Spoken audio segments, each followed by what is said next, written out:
Kaunist keskhommikut kõigile kuulajatele ja vaatajatele. Täna on stuudios Keskerakonna esimees Mihhail Kõlvart ja Keskerakonna Riigikogu fraktsiooni esimees Lauri Laats ja mina saatejuhina Janek Mägi.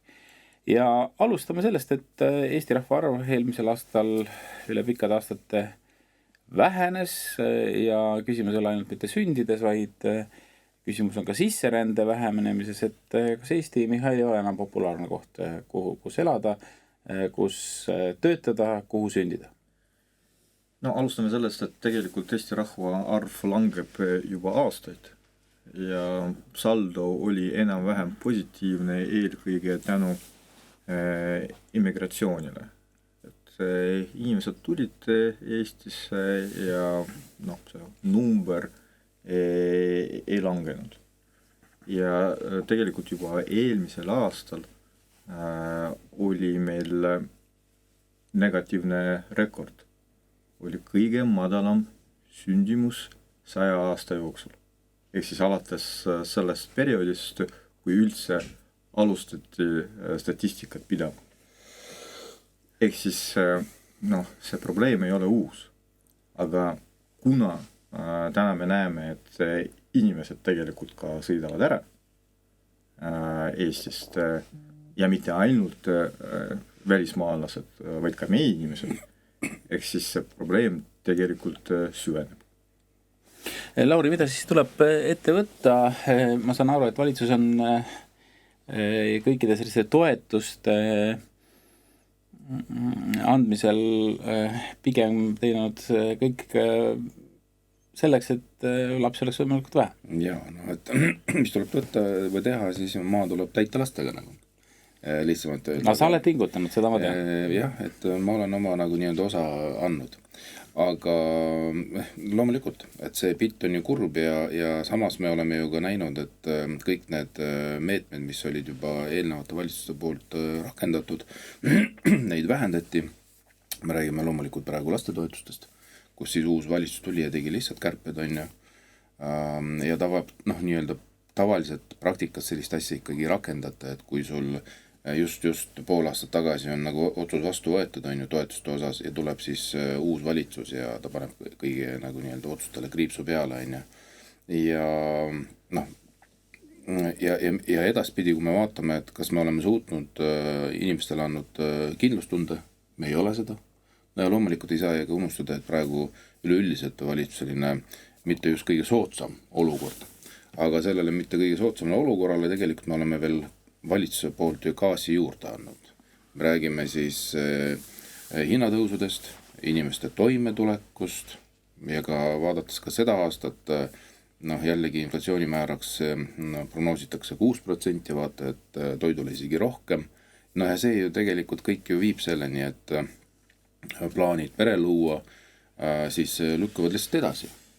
Ja see ei ole nagu jätkusuutlik on ju. Teine pool, millega me vahepeal korvasime ka oma nii-öelda puudujääke mõnes mõttes majanduses, oli sisseränne, ukrainlased, kus siis on ka tegelikult arvutust välja toodud, kui oleks meil majanduses töös 40 000 Ukraina käsi, siis tegelikult meie SKP olekski veelgi madalam ja see majanduse langus oleks veelgi negatiivsem. Nii et ja kui ukrainlased hakkavad ära minema ja siis lisaks veel ka meie rahvas on ju lähevad parimatele jahimaadele, siis see lihtsalt näitab praegust olukorda, praegust hinnangut olukorrale, mis ei ole kindlasti hea. No sisseränne on suur teema ka kõigis suurtes riikides ja seal peamine probleem ei ole isegi mitte, et kas tööjõud on või mitte, vaid sellega ei suuda hakkama saada. Et kui me räägime Rootsis, nüüd oli just äsja jälle tulistamine turvalisest riigist on saanud selline, kuidas öelda, ohtlik maa, aga ukrainlaste puhul on ju veel üks väga ootamatu nüanss, ma ei tea, kas te olete selle peale mõelnud, aga praegu on suur osa nendest ukrainlatest naised. Ja kuna mehed lihtsalt ei saa riigist välja. Ja kui nüüd tuleb see muutus, mis te arvate, sõda lõpeb, et kas mehed tulevad siis naiste juurde või naised lähevad meeste juurde, et ja see konkreetne fakt võib tegelikult päris palju mõjutada meie olukorda, sest neid on väga palju siin. Jah, vaata, kui ma tohin jätkata, et ma olen nagu tööandjatel ka küsinud ka, et mis on nende selline tunnetus, et kui seal Ukrainas nii-öelda sõda lõpeb, kas need inimesed, kes siia on tulnud tööle, juba päris pikalt on siin ju toimetanud, kas nad ikkagi lähevad ära või jäävad siis Eestisse. Ja arvamused on olnud erinevad, aga valdavalt ikkagi, et nad jäävad siia. Et on selline tööandjate tunnetus, et mis siis tegelikult hakkab toimuma. Ja nüüd on see teine pool, et kas siis see teine pool, kes on jäänud Ukrainasse, tuleb siia, tõenäoliselt nii võib juhtuda, või siis nii-öelda punutakse pesa siis selles olukorras, kus me oleme, et ilma välisabita. Aga vaata, kui sa ütlesid, et see inimese toimetulek on ju, et inimesed lähevad ja otsivad, vaatavad, kus nagu paremini hakkama saada selle nii-öelda palga eest, mida nad siis tööd tehes saavad, siis see on ju tõsi, et osades riikides sul on nagu selles mõttes lihttööd tehes on sul ka suurem nagu nii-öelda väljund, ehk siis ka palk, mille eest sa saad rohkem siis nii-öelda soetada ja endale lubada. Ja näiteks Austraalia. Ma tean väga palju noori, kaasa arvatud ka minu perest, tütar läks praegu otsingutele Austraaliasse, eelmine sügis ja see tagasiside, mis sealt on, mida ma saan, ongi see, et ma teen lihtsalt tööd, ma ei saa suurt raha, aga selle raha eest ma saan endale rohkem lubada. Ja see on see koht, mida tõenäoliselt meie inimesed, kui me vaatame neid statistilisi arve, et mis puudutab väljarännet, see ongi see, mida meie inimesed lähevad tihtipeale otsima. Mihhail, aga mida siis ikkagi tuleb teha, et Eestis see demograafiline olukord oleks vähemalt stabiilne? Et ma saan aru, et me ei saa sundida kedagi lapsi saama otseselt, aga mida me saame teha? Kas on mõned meetmed, mida täna võiks kohe rakendada? Esiteks meil peab olema kindel arusaam, et sisseränne on ajutine lahendus. Me ei saa ju lähtuda sellest, et me lihtsalt toome inimesi igalt poolt ja see ongi meie tulevik. Rääkimata sellest, et me kahjuks peame tunnistama, et integratsiooniga me eriti hästi hakkama ei saa. Ja kui tulevad inimesed, palju inimesi, hoopis teise kultuuritaustaga, siis ma arvan, et me peame seda konstateerima, et meie integratsiooniplaanis sellega hakkama ei saa. Nüüd, kui rääkida ukrainlastest, siis nende puhul me näeme, et nende integratsioon läheb tegelikult hästi. Kas nüüd peale sõja lõppu nad sõidavad ära või siis tulevad ka mehed, me ju teame, et mõned sõidavad, mõned tulevad. Kokku jääb arusaamaks. Ja siis kuidas see päriselt saab olema, me täpselt ei tea, aga ma arvan, et pigem need inimesi väga palju ära ei sõida. Teine asi, millega me peame arvestama, et inimesed, kes tulevad sõjast, on ikkagi ka probleem. Et pinged, mis tekivad sõja käigus, nendega tuleb tegeleda. Et need inimesed lihtsalt vajavad abi. Et kas meil on olemas see ressurss, kas meil on olemas see kompetents, see on jällegi eraldi küsimus, aga lihtsalt me peame arvestama sellega, et sellega tuleb tegeleda. See ei ole niisama, et lihtsalt mehed tulevad sõjast ja hakkavad töötama. See kahjuks nii ei ole. Et me näeme teiste riikide kogemuste alusel, et koos nende inimestega muidugi tulevad ka probleemid. Aga meie praegu pigem peame mõtlema selle peale, et kuidas meie rahvas kasvab. Et see on meie peamine probleem. Me ei saa arutada seda, et kui palju tuleb, kui palju läheb. Aga mis me saame teha? Et kas on, mulle tundub, et loomulikult see majanduslik kindlus, see, mis oli ka uudistes, ja teiselt poolt sõda on, et kaks võib-olla peamist tegurit, noh, kumbagi on nagu päris keeruline noh, muuta. Jaa, aga selles mõttes, et igal juhul sa pead enda poolt turvatunde andma, et kui sul on noh, väljaspoolt see turvatunne kadunud, on ju, me räägime Ukraina sõjast, on ju, aga siis sa ei saa ju seda nagu lihtsalt veel siinsamas ka Eesti riigis gaasi põhja panna. Ehk siis tekitada veelgi suuremat nagu kaost selles arusaamas, et kas ma ikkagi tahan siia lapsi sünnitada või mitte, on ju. Et kui sul nagu kodurahu puudub ja Eestis praegu selline olukord on tekitatud, see lihtsalt kogu selle asjale paneb veelgi nagu nii-öelda hiile täppi peale, et see siia lapsi ei sünni. Me lihtsalt peame nagu lähtuma sellest, et viimaste aastate jooksul ootus elustandardi osas on kasvanud. Ja ehk siis see omakorda tähendab, et see stabiilsus tähendab midagi muud võrreldes sellega, mida inimesed ootasid 20 aastat tagasi. Rääkimata heaolust. Ja täna on selline turbulents terves maailmas, aga meie siin Eestis, noh, muidugi see on nüüd juba poliitiline avaldus, aga ikkagi tänu meie valitsusele seda turbulentsust veel tugevdame. Et me tegelikult anname inimestele mõista, et ükskõik mis valdkonnas, mis puudutab avaliku sektori tegevuste stabiilsust ei ole. Maksusüsteem, toetused langevad, maksud kasvavad ja mis saab homme, keegi ei tea. No, loomulikult inimene lihtsalt ei ole valmis sellises olukorras öelda, et ma võtan vastutuse veel ühe inimese ees. Et noh, see ongi see praegune olukord. Vaata, eks seda loetelu saab siin pikalt nagu noh, nii-öelda lugeda ette, et mida on tegelikult valesti tehtud, mida nagu peaks paremini tegema, on ju, noh, puudulik regionaalpoliitika, koolid pannakse kinni, lasteaed pannakse kinni, raamatud pannakse kinni, bussid rohkem ei sõida, kui suudad teid ei ole. Teid rohkem ka ei ole, on ju, lihtsalt tõttu, et investeeringud on kõvasti langenud teede ehitusse. Siis, kui sa suudad ikka veel autoga sõita kuskile seal maal ja leiad selle kooli üles, siis pannakse automaks peale. Noh, ja siis mõtled, et huvita, aga miks inimesed ei sünnita?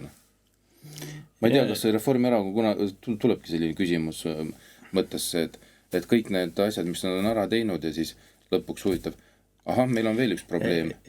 Ja, aga Lauri, tegelikult rahvas on ju reageerinud, et kui me siit vahetame teemat, siis tegelikult võib-olla väga ei vahetagi erakondade reitingud.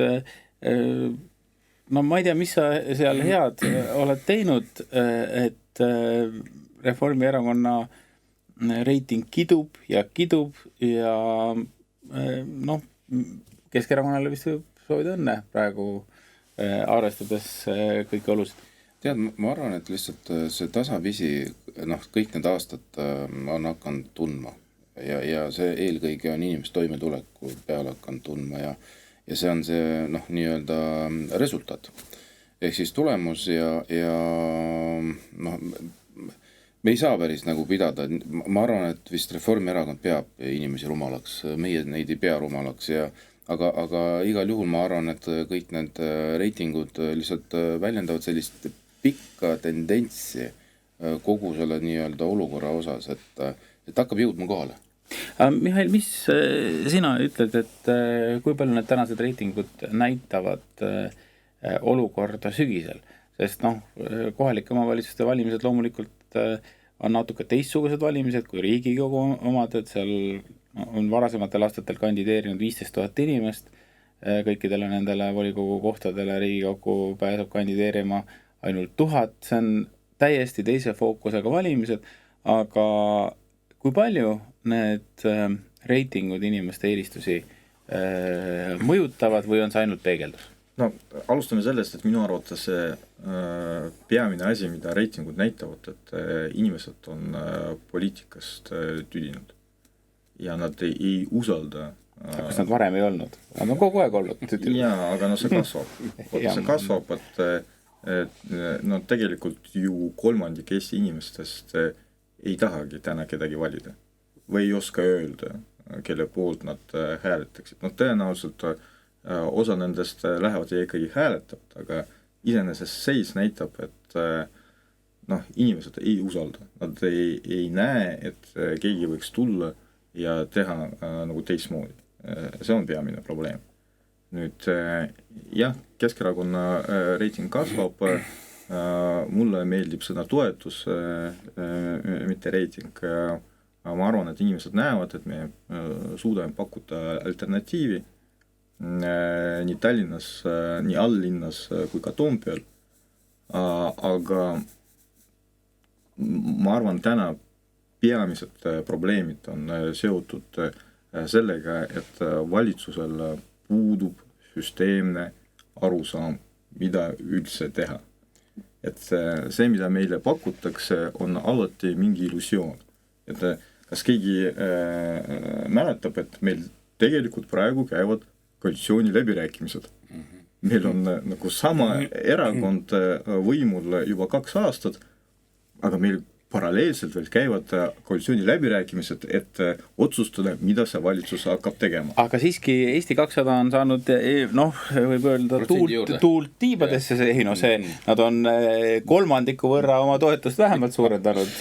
Sõltub millest vaadata. Ja, aga ma jätkaks siit, et siin hiljuti oli järjekordne uudis, mis tegelikult ei ole uudis, me ju seda teadsime, isegi siin oleme seda eelmisel aastal arutanud, et teede remondiks raha ei ole.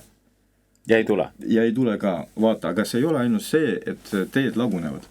See on ka see, et asfalditehased panevad uksed kinni. See omakorda tähendab, et üks ärisektor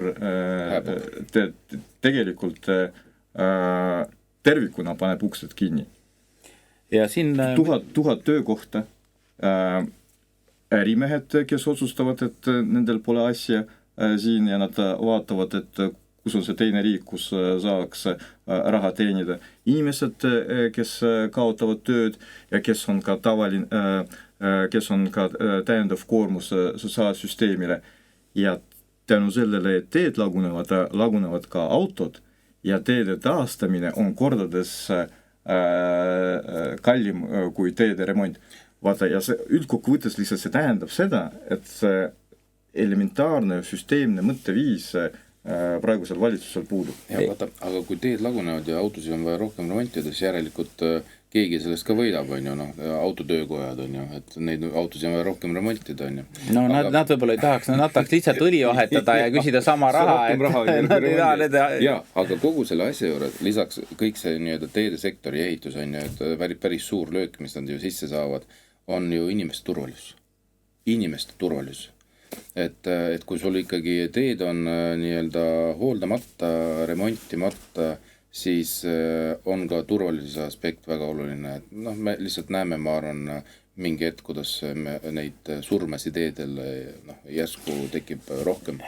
Ja sellest nagu keegi ei taha üldse rääkida. No te räägite siin praegu sellest, et teid on vaja remontida, nendega on vaeva näha. Kui ma olin riigihalduse minister, siis oli selline huvitav olukord, et kui me mööda Eestit ringi sõitsime, siis kohalikes piirkondades kõige suurem probleem oli see, et teid üldse polegi. Et Eestis on, et need kohad, kust läbi sõidetakse, neid on teeks raske nimetada. Ja Eestis on 16 000 kilomeetrit natuke rohkem teid, mis on peaaegu 2 korda vähem küll kui ümber maailma sõita, aga . Aga nüüd ma sain aru, et mille jaoks seda automaksu rakendati. Nii. Vaata, kuna neid teid nagu ei olnudki, nii nagu sa räägid, siis et selle asemel hakata neid teid ehitama, siis tehti automaks, et nendel teedel ei sõidakski auto, sellepärast autot ei ole võimalik seal pidada nendes piirkondades, maapiirkondades. Ei täpselt ja see teede küsimus oli siis ja ma olen praegu ka suhelnud erinevate kohalike omavalitsuste juhtidega, see küsimus on ka praegu number 1, sest küsimus on selles, et kui sul ei ole logistiliselt võimalik kuskil elada, siis see on veel hullem, kui sul pole internetti, kui sul pole kooli, lasteaeda, siis Ja siis väljaranda arv lihtsalt kasvab tänu sellele. Ja nad kolivad kõik nagu Jüri Muiskanagi soovitas Tallinnasse, et ja nüüd ja Tallinnast edasi.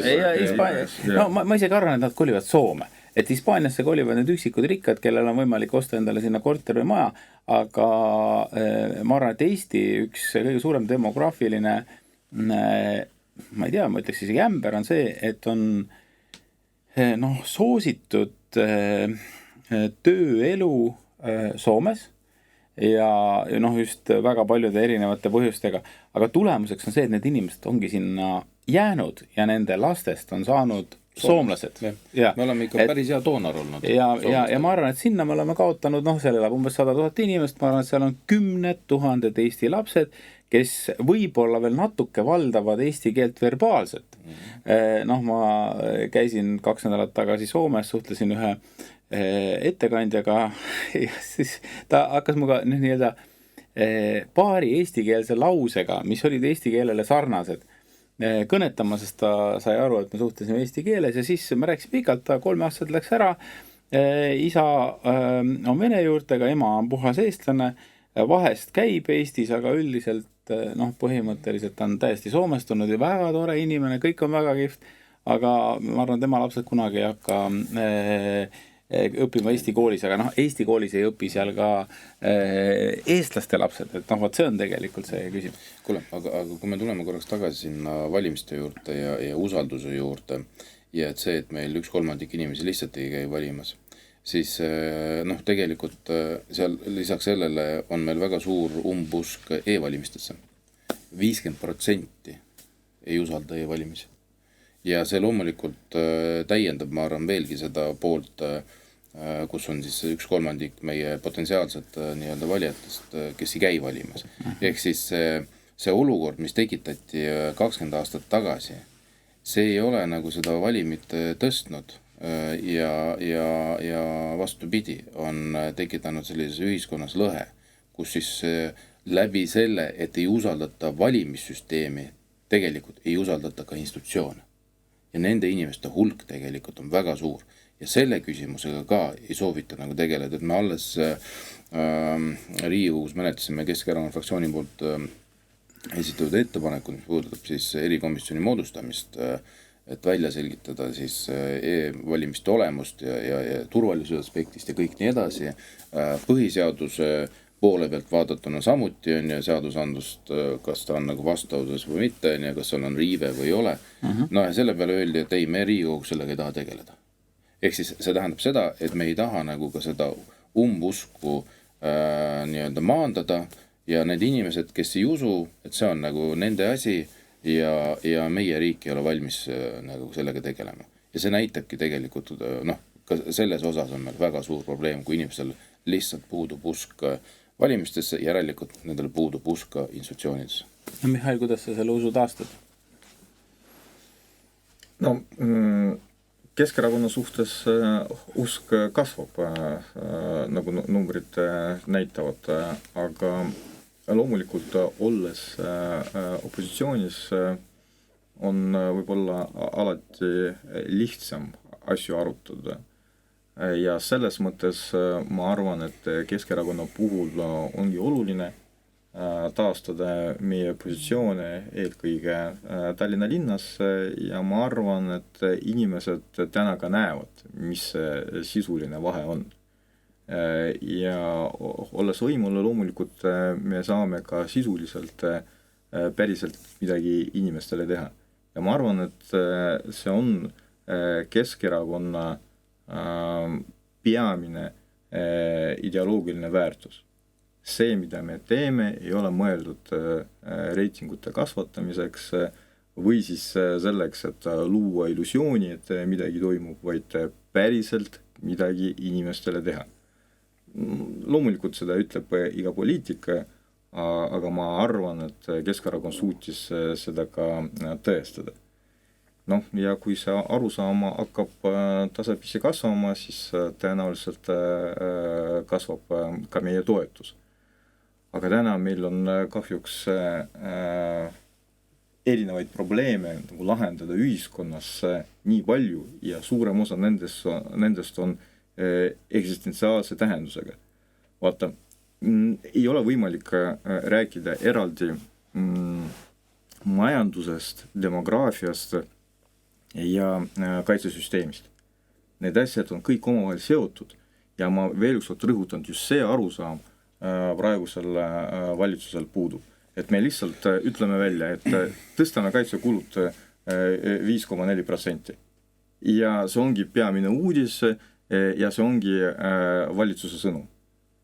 See, et meil 300 000 inimest elavad suhtelises või absoluutses vaesuses, see, et meil on meditsiin alarahastatud ja me räägime demograafia kriisist, see, et meil on haridus alarahastatud ja me räägime tulevikust, et see kõik on absoluutselt nagu selline tume maa, sellest ei ole vaja rääkida. Tuleb ainult näidata numbrid, 5,4%. Ja siis see teine aspekt, aga kus see raha tuleb? Mille arvelt see raha tuleb? Et näidake, hea peaminister, hea valitsus, kuidas te hakkate selle raha nagu teenima? Et see 5,4 on lihtsalt protsent, aga kuidas päriselt see ressurss hakkab tekkima? Ja seda ei ole. Sellest on muidugi kahju, aga enne saate lõppu me käsitleme veel ühte teemat, mis puudutab, no ma ütleks, et riiklikku represseerimist. Et õigusriiki. õigusriiki, jah, et meil on mitmed lugupeetud inimesed, kes on hiljem õigeks mõistetud või siis vähemalt mitte selles ulatuses süüdi mõistetud, kui need on süüdistatud, erinevad probleemid. Kas on võimalik kontrollida oma kodanikke, mõjukaid kodanikke, mitte mõjukaid kodanikke nii, et nad ei tunne, et nad on ära tühistatud pärast seda protsessi, kuigi võib-olla neid ei olegi süüdi mõistetud? Jaa, no ma saan aru, et sa nüüd räägid nendest kõlavatest uudistest või kohtukeisidest, mis on lõppenud sellega, et süüdistatav tegelikult mõisteti õigeks. Ehk siis Ain Seppik, Ralf Allikvee, neid näiteid tegelikult leidub veelgi, kus siis tegelikult ühiskonna on nad ära kusutanud. Inimesed on aastaid, mitme aasta jooksul pidanud tõestama, et nad on süütud ja lõpuks, kui see protsess on kõik läbi, siis neid rohkem ühiskonna jaoks tegelikult ei ole.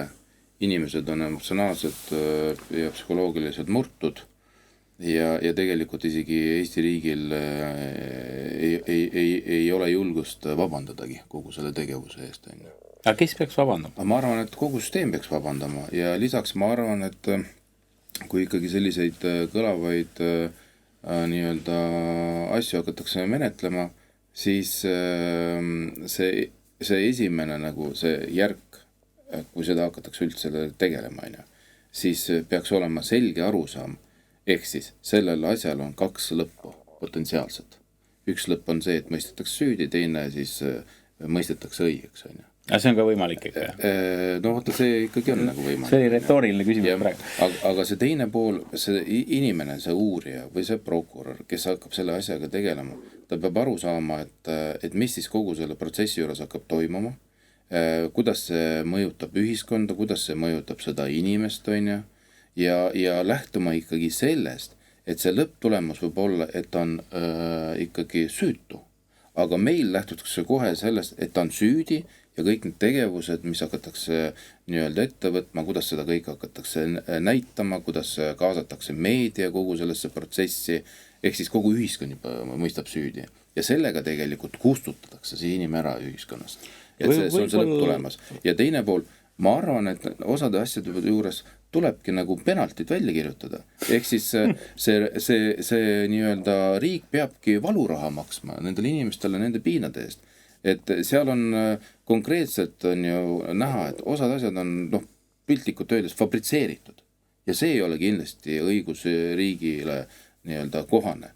Et kus sul nagu nii-öelda ületatakse volitusi, kus kohus ütleb, et Ain Seppiku puhul, et tegelikult inimesed ei oleks pidanud panema käe raudu, tegelikult ei oleks pidanud läbi otsima, tegelikult rikuti seal mitmeid kordi menetlusprotsessi, aga seda ju on tehtud ju tahtlikult. ma ütlen niimoodi. Ma ei usu, et seda tehti kogemata, et nad ei teadnud aga seda vist on tehtud kogu aeg. Ja seda on kogu aeg tehtud. See on süsteemi viga. Ja kui kogu selle asja juures, see ju protsess algab juba selles staadiumis, kui inimest millegis kahtlustatakse.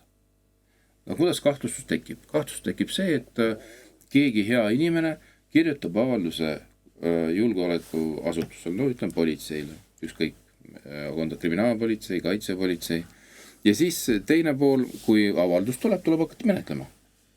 Ja kui vaadatakse otsa, et aga mine tea, et äkki midagi on, uurime järgi, hakkame siis uurima.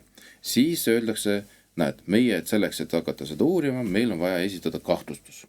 Ja see kahtlustus jõuab siis meediasse järsku ja siis läbi selle tegevuse on juba inimene süüdi mõistetud. Ja minust me peame seadusandluse poole pealt vaatama, et see staadium, mis puudutab kahtlustuse esitamist, ja see võib väga kergelt ükskõik, kelle osas tulla ükskõik mis põhjusel, see ei peaks olema üldse avalik. Avalik peaks olema see, et kui see pikk protseduur on ära tehtud, siis peale seda, kui tõesti on alust üldse nii-öelda algatada, see võiks küll nagu meediasse jõuda, aga see protsess, mis puudutab seda kahtlustuse esitamist ja nii edasi, no see on nagu lihtsalt selline show ja tihti peale seda tehakse maskidega, nagu me aru saame. Aga Mihhail, miks pärast riik ei suuda olla piisavalt kindel, et need asjad, mida ta avalikkuse ette toob, nagu päris asjad, et tegelikult mulle tundub, et meil on tõesti päris palju selliseid nii-öelda riigi poolt korraldatud ajakirjanduses kohtumõistmist. No ma arvan, et me peame tunnistama, et meil tegelikult puudub süütuse presumptsioon. Et kohtuprotsessi käigus see ikkagi on olemas, aga kui me räägime avaliku arvamusest, siis tegelikult seda ei ole.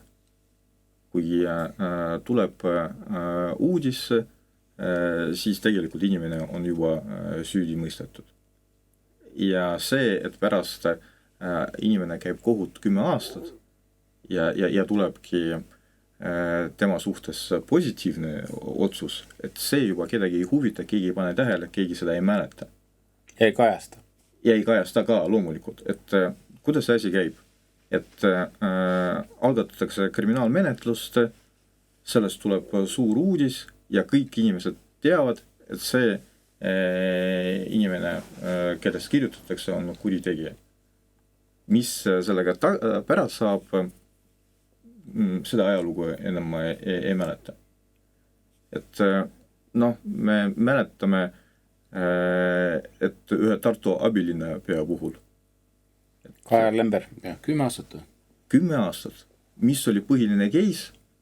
Kas ta käis juukseri juures või ei käinud juukseri juures? Kas oli tasuta või ei olnud tasuta? Kas see oli altkäemaks või ei olnud? 10 aastat. No mina ei soovita teil poisid juukserisse minna, et see on väga kahtlane.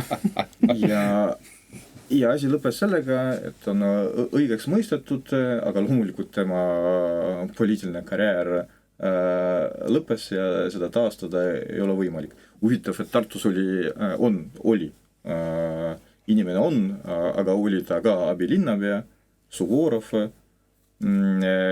Artjom Suvorov samamoodi. Ja see oli veel huvitavam lugu, et politsei poolt oli saadetud inimene, kes tõi talle, oli see konjak või midagi, pani laua peale, ta püüdis seda ära anda, ta ei võtnud, ta veel jooksis temale järgi, ei võtnud, ja see oli siis peamine nagu case, mida samamoodi arutati. No loomulikult tema poliitiline karjäär lõppes, loomulikult abilinnapea karjäär lõppes ja loomulikult teda mõisteti õigeks. Ja nagu okei, poliitikud on nagu on. Ralf Allikvee, kellest oli juttu. Lugupeetud, tuntud arst ja haiglajuht. Kui palju see kestis? 5 aastat? Et üks asi on inimese rikutud maine ja karjäär, aga teine asi, kui palju ühiskond on tänu sellele kaotanud. et ja see on tegelikult nagu suur probleem, mida me jälgime. Ja no nüüd siin oli juttu sellest, et Keskerakonna reiting kasvab. Koos sellega kasvab ja ka see tõenäosus, et hakkavad tulema ka rünnakud, igasugused, sealhulgas ka selle sama sisuga, mida me nagu arutame. No see on lihtsalt ajalugu, see on klassika, see on alati niimoodi juhtunud ja toimunud. See on kurb, aga et niimoodi on, aga tänaseks on saade läbi. Ei ole veel, jah. Ei ole või? Ei ole. Me peame soovima kõigile, No, mida? No poisid, 1, 2, 3, häid, kevad, pühi ja homme teil on kindlasti tore päev. Aga valitsus on ju selle 1. mai puhul teinud kingituse ka ju. Nii. Töörahvale. Ja see on? Ja see on, et aksiisid tõusevad. Gaasiaksiis, elektriaksiis, sa pead alati saate lõpetama mingisuguse irooniaga. Mulle ei meeldi see, mulle ei meeldi see. Nagu selle mingisuguses selles tele-shop shows on ju, kus öeldakse, et esitatakse toode on ju, ja see pole veel kõik. Ja siis 1. juulist tõuseb ju ka käibemaks ka. Nii, et me oleme siin tõsised inimesed, me niisugused nalju ei tee, nagu tee seal Riigikogus. Lauri, muidugi võiks lühidalt öelda, mai on ilus, aga valitsus on halb. Nii, aga selle teadmisega me täna lõpetame. Stuudios olid Keskerakonna esimees Mihhail Kõlvart, Keskerakonna fraktsiooni esimees Riigikogus Lauri Laats ja mina saatejuhina Janek Mägi. Kohtume nädala pärast. Nautige kevadet.